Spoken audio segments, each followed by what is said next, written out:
नमस्कार दोस्तों, आप सभी का पाथफाइंडर पे स्वागत है। मेरा नाम है इम्तियाज अहमद। आज हम डिस्कस करने वाले हैं सी सेट के प्रीवियस ईयर क्वेश्चंस पे। तो सबसे पहली बात आपको बता दूं, अग्निपथ बैच आपके लिए आया बिल्कुल लोवेस्ट प्राइस पे। आप अपनी यूपीएससी की तैयारी कर सकते हैं मात्र 7,999 में, और जिसमें 90 आवर्स की आपकी 90 प्लस आवर्स की लाइव क्लासेस है, कंप्लीट कवरेज है प्रीलिम्स मेंस एंड इंटरव्यू का। यहाँ पे 40 टेस्ट होंगे आपके प्रीलिम्स के, और 10 टेस्ट होगा किसका, मेंस का, जिसमें हम सी साइड को भी कवर करेंगे। ये बैच स्टार्ट है 1 जून से। आपको मैक्सिमम डिस्काउंट लेने के लिए जो आपको कोड यूज करना है वो ID10 कोड यूज करना है। इंडिया के बेहतरीन एजुकेटर के साथ आप अपने यूपीएससी की तैयारी बिल्कुल लोवेस्ट प्राइस पे कर सकते हैं।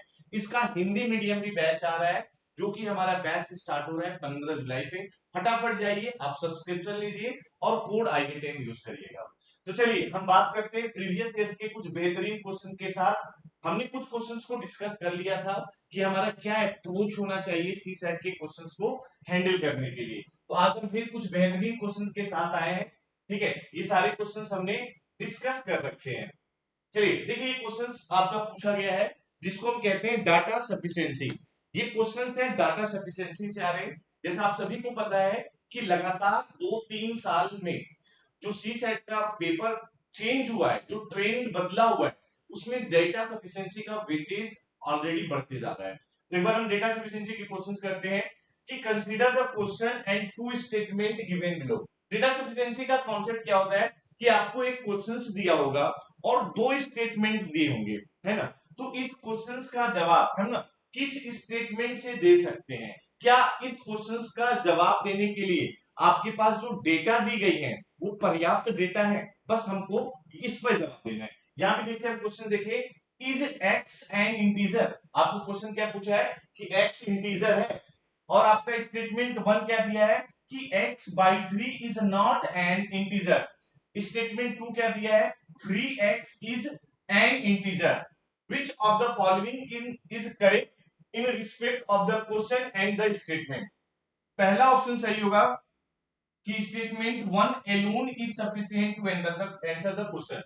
आप स्टेटमेंट 1 से क्वेश्चंस का जवाब दे दें तो आप ऑप्शन ए पे टिक कर दें। ठीक है, बी ऑप्शन पे आप कब टिक करेंगे कि आप क्वेश्चंस का जवाब स्टेटमेंट बी से दे सकते हैं। सिर्फ और सिर्फ आपने स्टेटमेंट 2 पढ़ा और क्वेश्चंस का जवाब दे दिया, तो यहां पे आप बी ऑप्शन टिक कर सकते हैं। सी ऑप्शन कब टिक करेंगे कि both statement 1 and 2 are sufficient to answer the question. अगर आप दोनों स्टेटमेंट का यूज करें, है ना, दोनों स्टेटमेंट की जो डेटा दिए गए हैं उनको हम मर्ज करें, तब जाके हम क्वेश्चन का जवाब दे पाते हैं। तो आप सी पे टिक करेंगे, है ना। Both statement 1 and 2 are not sufficient to answer the question. और हम डी ऑप्शन पे तब हमारा सही होगा जब हम दोनों स्टेटमेंट का डेटा पढ़ें और क्वेश्चन का जवाब तभी भी नहीं दे पाए, तो हम डी ऑप्शन को टिक करें। चलिए हम देखते हैं क्या पहला क्या कह रहा है कि x इंटीजर है। ये क्वेश्चन में पूछा है कि x इंटीजर है। आपको दिया कि x/3 is not an integer. आपको डेटा सफिशिएंसी के लिए ना एज्यूम करना है, आपको लगाने नहीं है, आप एज्यूम करिए, है ना। 2-3 पॉसिबिलिटीज जो भी है उसको एज्यूम करिए। आपको क्वेश्चंस में दिया है कि x/3 is not an integer. मैंने ले लिया 5/3। x/3 5/3 इंटीजर नहीं है। अगर मैं डिवाइड करूंगा तो 1.6 समथिंग आएगा। 5/3 को अगर मैं डिवाइड करूंगा तो 1.6 समथिंग आएगा। तो 5/3 इंटीजर नहीं है। तो ये कह रहा है कि x/3 is not an integer. मैंने कहा ठीक है भाई, x/3 इंटीजर नहीं है। तो अगर मैं कट कर दूं 3 से 3 तो हमें क्या मिल गया कि x बराबर 5 विच इज एन इंटीजर, जो कि इंटीजर है। तो हमें एक एज्यूम और करना पड़ेगा दोस्तों। जैसे इसमें हमने बेस 3 रखा, देखिए मैं एज्यूम कर रहा हूं कि मैंने 2/5 ले लिया, क्योंकि 2/5 भी इंटीजर नहीं है। अगर मैं डिवाइड करूंगा 0.4 आएगा। 2/5 को अगर मैं डिवाइड करूंगा तो 0.4 आएगा। तो 2/5 भी इंटीजर नहीं है। पहले मैंने क्या एज्यूम किया कि वो जब यहाँ पे आपका डिनोमिनेटर में 3 था, यहाँ पे भी 3, यहाँ पे भी 3, अब डिनोमिनेटर में 5 है। तो अब हम देखते हैं x क्या आएगा। 3 2 6 डिवाइड बाई 5। अगर मैं इसको कट करूंगा तो ये आ जाएगा 1.2 which is not an integer. तो अगर मैं x के डिफरेंट डिफरेंट वैल्यू एज्यूम करूं तो कभी x कह रहा है कि इंटीजर है, यहां पे कह रहा है कि हाँ भाई साहब x इंटीजर है, बट यहां पे कह रहा है कि x इंटीजर नहीं है। अगर ये स्टेटमेंट ट्रू है तो x की सभी वैल्यू के लिए ट्रू होना चाहिए, x की सभी वैल्यू के लिए ट्रू होना चाहिए, बट ये x की सभी वैल्यू के लिए ट्रू नहीं हो रहा है, तो आप स्टेटमेंट 1 से इस क्वेश्चन का जवाब बिल्कुल नहीं दे पाएंगे। ठीक है, अगर हम स्टेटमेंट 2 देखें, 3x इज एन इंटीजर। चलिए 3x को मैंने 3 एज्यूम कर लिया क्योंकि 3x इज एन इंटीजर। जो 3x है वो हमारा 3 के बराबर है, इंटीजर के बराबर है, हमने 3 ले लिया। अब हम 3 से 3 कट कर दिए तो x बराबर हमारा 1 आ गया। आप कहोगे अरे भाई साहब x तो इंटीजर आ गया, ये ट्रू है ना। मैंने क्या बोला था कि 2-3 एज्यूम करो, सारी पॉसिबिलिटी को चेक करो, है ना। अगर मैं 3x इंटीजर है तो इंटीजर है तो चलो 4 भी तो होगा, जैसे 3x इंटीजर है 3 भी है 4 भी है, तो इस केस में x बराबर कितना आ गया 4/3। अगर हम डिवाइड करेंगे तो 1.3 समथिंग आएगा। अब यहां से x इंटीजर नहीं मिलता है, अगर हम 3 रखते हैं तो x इंटीजर मिलता है। सेम स्टेटमेंट 2 के लिए भी अप्लाई हो रहा है कि x की सभी वैल्यू के लिए ये सेटिस्फाइड नहीं कर रहा है, यानी कि इस क्वेश्चन का जवाब डी होगा कि हम दोनों स्टेटमेंट से इस क्वेश्चन का जवाब नहीं दे पा रहे हैं। करेक्ट जवाब डी है, हम दोनों स्टेटमेंट से इस क्वेश्चन का जवाब नहीं दे पा रहे हैं, करेक्ट जवाब डी है। आपको फिर से मैं बता रहा हूं एक्स की सारी पॉसिबिलिटीज चेक करो, जैसे यहां पे आपका 3 था, 3 पे चेक किया, एक बार 3 नहीं था तो चेक किया, यहां एक्स पे 3 का मल्टीपल था तो मैंने 3 रख के चेक किया, एक बार 3 के मल्टीपल नहीं था तो चेक किया। अगर ट्रू होगा तो x की सभी वैल्यू के लिए ट्रू होगा, अगर x की कुछ वैल्यू के लिए ट्रू है और कुछ वैल्यू के लिए फॉल्स है तो हम मानेंगे कि वो उस कंडीशन को सेटिस्फाई नहीं कर रहा है। तो इसका करेक्ट जवाब बी है। मुझे उम्मीद है कि आपको समझ में आ गया होगा। चलिए नेक्स्ट क्वेश्चन मैंने ये करा दिया था, ये यूपीएससी सी सेट का एक बेहतरीन सा क्वेश्चन है दोस्तों। मैं कुछ बेहतरीन से क्वेश्चन का कलेक्शन कर रहा हूं जहां पे आप हंसते हैं, जहां पे क्वेश्चन सॉल्व नहीं हो पाते हैं, जहां पे क्वेश्चन सिली मिस्टेक होता है, मैं वो क्वेश्चन सेलेक्ट कर रहा हूं। ठीक है, देखिए क्वेश्चन क्या कह रहा है कि a man completes 7/8 of a job in 21 days, how many more days will it take him to finish the job if the quantum of the work is further increase by 50%। Question में जो दिया है उसको ध्यान पूर्वक पढ़ ले भाई साहब, अदरवाइज ये गलत हो जाएगा। है क्वेश्चन बड़ा इजी, लेकिन अगर आप क्वेश्चन के सेंटेंस को समझ पा रहे हैं तब तो आप इस क्वेश्चन को 2 से 3 लाइन में सही कर देंगे। कह रहा है कि 7/8 ऑफ द वर्क हमने कितने दिन में कर लिया, हमने 7/8 ऑफ द वर्क हमने जो कंप्लीट कर लिया वो 21 डेज में कर लिया, 21 डेज में कर लिया। अच्छा, वर्क कभी भी कंप्लीट होगा अगर परसेंटेज की बात आएगा तो समझिएगा कि वर्क अगर कंप्लीट होगा तो 100% की बात कर रहा है, अगर वर्क कंप्लीट होगा तो 100% मतलब 1 की बात कर रहा है। ठीक है, अगर वर्क कंप्लीट की बात करेगा परसेंटेज में 100 और ऐसे हमारा 1 होगा, 100% की वैल्यू 1। तो हम ये कहें कि भैया काम को कितने दिन में कंप्लीट कर लेगा, यानी पूरे काम को कितने दिन में कंप्लीट करेगा, कहने का सेंस है कि 100% कब कंप्लीट होगा। क्रॉस मल्टीप्लीकेशन करेंगे, ये 8 ऊपर जाएगा, है ना, क्रॉस मल्टीप्लीकेशन करेंगे, ये 8 ऊपर जाएगा और ये 7 नीचे आएगा और ये 7 नीचे आएगा, यानी ये काम को जो कंप्लीट कर लेगा वो 24 डेज में कर लेगा। 7/8 वर्क जो है ना वो 21 डेज में कंप्लीट है, काम को कितने दिन में कंप्लीट कर लेगा 24 डेज में, यानी 100% कब कंप्लीट करेगा 24 डेज में।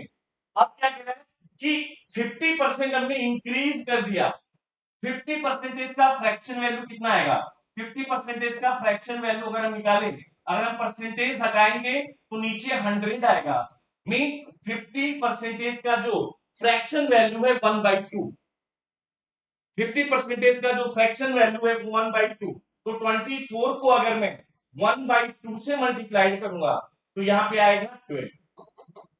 अगर 50% इंक्रीज कर दिया यानी ये 12 डेज और काम को एक्स्ट्रा करेगा, यानी ये काम को अगर हम 50% काम को और इंक्रीज कर देंगे तो ये काम को कितने दिन में कंप्लीट करेगा? 36 डेज में कंप्लीट करेगा। क्या कह रहा है क्वेश्चन? पढ़िए, if the finish the job if the quantum of the work is further increase by 50%। अगर काम 100% था, 50% इंक्रीज कर दिया, यानी वो काम कर रहा है 150%। तो 100% काम कितने दिन में हो रहा है? 24 डेज में। 50% इंक्रीज हो गया, 12 डेज और इंक्रीज हो गया, काम कितने दिन में कंप्लीट होगा? 36 डेज में। अच्छा, पहले कितना काम किया है? 36, और इसने 7/8 काम करने के लिए 21 डेज ऑलरेडी अपना लगा चुका है। तो नेक्स्ट कितना टाइम लगेगा? 15 डेज। करेक्ट जवाब डी है। करेक्ट जवाब इसका डी है। यस हेलो, करेक्ट जवाब इसका डी है। भाई 36 डेज में कंप्लीट कर लेगा, 21 डेज ऑलरेडी कर चुका है। तो 36 माइनस 21, इसको काम करने के लिए और जो डेज की रिक्वायरमेंट है वो 15 डेज है। करेक्ट जवाब इसका डी है। ठीक है, बात समझ में आ रहा है? एक बार यस सर जरूर कमेंट करें अगर बातें समझ में आ रही फटाफट। ये क्वेश्चन हमें प्रैक्टिस हम ऑलरेडी कर चुके हैं।